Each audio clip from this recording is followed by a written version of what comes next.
श्रावण मास महात्म्य 9वां अध्याय। शुक्रवार की कथा। भगवान शंकर ने सनत कुमार से कहा, अब मैं तुम्हें शुक्रवार की कथा कहता हूँ, जिसे सुनकर प्राणी समस्त विपत्तियों से छूट जाता है। पांडव वंश में एक राजा था जिसका नाम सुशील था। उसके यहाँ कोई संतान नहीं थी। उसकी पत्नी का नाम सुकेशी था। पुत्र न होने के कारण वह उदास रहने लगी। रानी स्त्री स्वभाव के कारण हर महीने कपड़ों को अपने पेट पर बांधकर पेट की वृद्धि करती रही। इस प्रकार साहस के कारण स्वप्रसूति के अनुसार सुकेशी किसी गर्भवती स्त्री को खोजती रही। संयोगवश उसने गर्भवती पुरोहित की पत्नी को देखा। कपटी रानी ने प्रसव के समय में दाई का कार्य करने वाली अन्य किसी स्त्री को इस काम के लिए नियुक्त किया और उस दाई को एकांत में बहुत सा धन दिया और अपने गर्भ के अनुकरण की सब बातें कह सुनाई। पुरोहित की पत्नी का प्रसव का समय नज़दीक आया। यह सुनकर उसी तरह दाई ने भी अपने वचन का पालन किया। पुरोहित की पत्नी दाई की तरह बातें नहीं जानती थी, अतः वह दाई की बातों का पालन करती रही। दाई ने पुरोहित की स्त्री के नेत्रों पर पट्टी बांध दी और उसके उत्पन्न हुए पुत्र को रानी के पास भेज दिया। इस प्रकार रानी के पास उस पुरोहितानी के पुत्र के पहुंच जाने की किसी को कानो कान खबर न हुई। इस नाटक को कोई न जान सका। रानी ने अपनी दासियों द्वारा राजा को खबर करा दी कि उनके यहाँ पर पुत्र उत्पन्न हुआ है, और उधर दाई ने पुरोहितानी के नेत्रों से पट्टी खोल दी। वह अपने साथ मांस की एक पिंडी लाई थी। दाई ने पुरोहितानी को वह मांस की पिंडी दिखाते हुए कहा, यह बड़ा अनिष्ट हुआ है। अपने पति से इसकी शांति करवाना। पुत्र नहीं हुआ तो न सही, तुम्हारे प्राण तो बच गए। पुरोहित की पत्नी सोचने लगी, कहीं दाई ने मेरे साथ कपट तो नहीं किया। राजा ने जब पुत्र उत्पन्न होने की बात सुनी तो जात कर्म आदि करके ब्राह्मणों को गज, अश्व, रथ आदि दान में दिए। जो बंदी खाने में बंद थे उन सबको छोड़ दिया। राजा ने उसका नाम प्रियव्रत रखा। श्रावण मास प्रारंभ होने पर पुरोहित की स्त्री ने शुक्रवार के दिन भक्ति द्वारा जीवंतिका की पूजा अर्चना की। दीवार पर बहुत से लड़कों के सहित जीवंतिका की तस्वीर बनाई और 5 दीप जलाकर पुष्पमाला से पूजा और अर्चना की। गेहूं के आटे के दीपक बनाकर जलाती और स्वयं भी गेहूं के आटे को शुद्ध घी में पकाकर भोजन करती। भोजन के पश्चात जीवंतिका से प्रार्थना करती कि हे माता, जहाँ भी मेरा पुत्र हो उसे सुरक्षित रखना। इस प्रकार प्रार्थना करने के पश्चात वह कथा सुनती और यथाविधि नमस्कार करती। जीवंतिका के प्रसाद से वह बालक राजा के यहाँ चांद की तरफ बढ़ने लगा और जीवंतिका उसकी रात दिन रक्षा करने लगी। कुछ समय पश्चात राजा का स्वर्गवास हो गया। पितृभक्त पुत्र ने पिता की पारलौकिक क्रिया संपन्न कराई। इसके पश्चात मंत्रिमंडल ने उसको राज सिंहासन पर बैठा दिया। उसने कुछ काल तक राज्य का शासन भली भांति किया। इसके बाद वह राज्य का भार मंत्रियों को सौंपकर पितृ ऋण से मुक्ति पाने के लिए गया जी को रवाना हो गया। उसने यह यात्रा कार्पटिक के वेश में की थी। रास्ते में वह किसी गृहस्थी के घर पर ठहरा।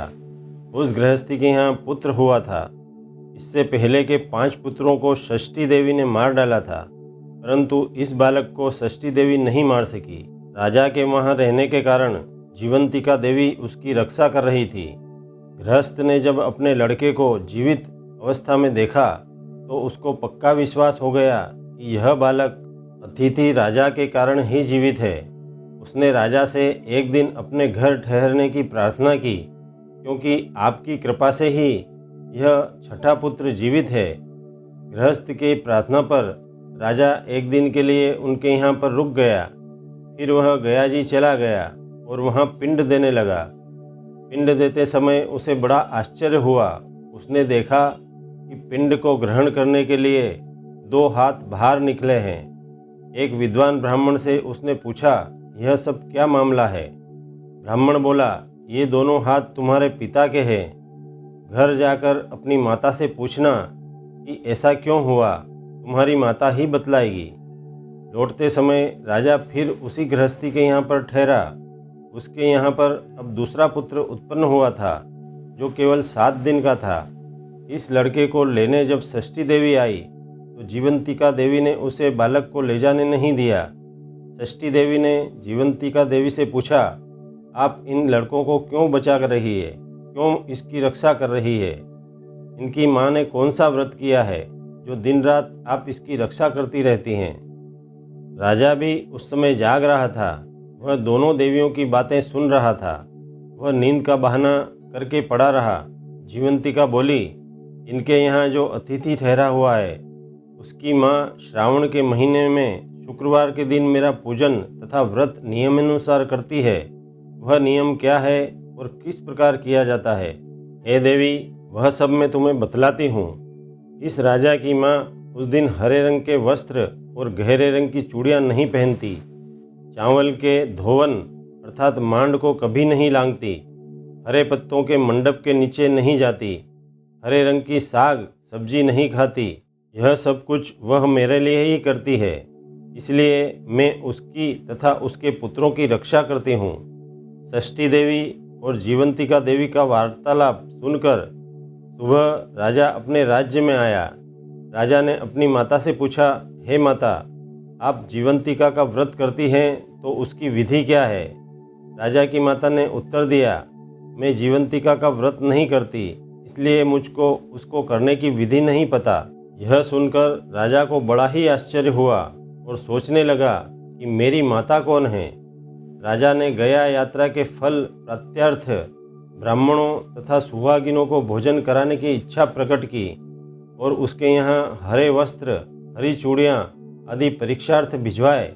दूत ने सबके यहाँ संदेशा दिया कि आप सब राजा के यहाँ भोजन करने आए। पुरोहित की पत्नी ने राजदूत से कहा, मैं हरे रंग की कोई भी चीज़ नहीं लेती। राजा को यह समाचार मिलने पर पुरोहित की पत्नी के लिए लाल रंग के वस्त्र और लाल रंग की चूड़ियाँ भेजी गई। पुरोहित की पत्नी ने उन चीज़ों को ले लिया और राजमहल में आई। पुरोहित की पत्नी को देखकर राजा ने हाथ जोड़कर उनका अभिवादन किया और नियम का पालन करने का कारण पूछा। उसने इसका कारण शुक्रवार व्रत बतलाया। राजा को देखकर उसी समय उसके स्तनों से मातृ प्रेम के भाव के कारण दूध की धाराएं निकलने लगी। उस दूध के कारण राजा भली प्रकार सिंचित हो गया। गया जी में 2 हाथ निकलने से तथा रास्ते में गृहस्थी के यहाँ देवी से बातचीत और स्तनों से दूध निकलने से राजा को पक्का विश्वास हो गया कि यही उसकी माता है। राजा ने पूछा, हे माते, भय मत करो और मुझे मेरे जन्म का सही सही हाल बताओ। सुकेशिनी ने उनके जन्म के सब तथ्य बता दिए। राजा ने प्रसन्न होकर अपना जन्म देने वाले माता पिता को नमस्कार किया और उनको संपत्ति देकर उनका मान बढ़ाया। एक दिन रात को राजा ने जीवंतिका देवी से प्रार्थना की, हे देवी, मेरे जन्मदाता माता पिता तो मौजूद है, फिर गया में पानी से 2 हाथ किसके निकले थे? देवी ने राजा को स्वप्न में ही उत्तर दिया, हे राजन, मैंने तुम्हें विश्वास दिलाने हेतु ऐसी माया रची थी, इसमें तुम कोई संदेह न करो। भगवान शंकर बोले, हे सनत कुमार, मैंने तुम्हें शुक्रवार के व्रत का जो महात्म्य कह सुनाया, इस व्रत को श्रावण के मास में करने से मनुष्य की समस्त इच्छाएं अवश्य पूर्ण हो जाती है। इति श्री श्रावण मास महात्म्य 9वां अध्याय समाप्त। दोस्तों, भक्ति के इस वातावरण को और अधिक अद्भुत बनाने के लिए आप हमारे वीडियो को लाइक करें, शेयर करें। यदि आप हमारे चैनल पर पहली बार वीडियो देख रहे हैं तो हमारे YouTube चैनल अद्भुत ज्ञान एवं भक्ति को प्लीज़ सब्सक्राइब कर बेल आइकन अवश्य दबाएं ताकि हमारा हर नया वीडियो आप तक शीघ्र पहुंचे।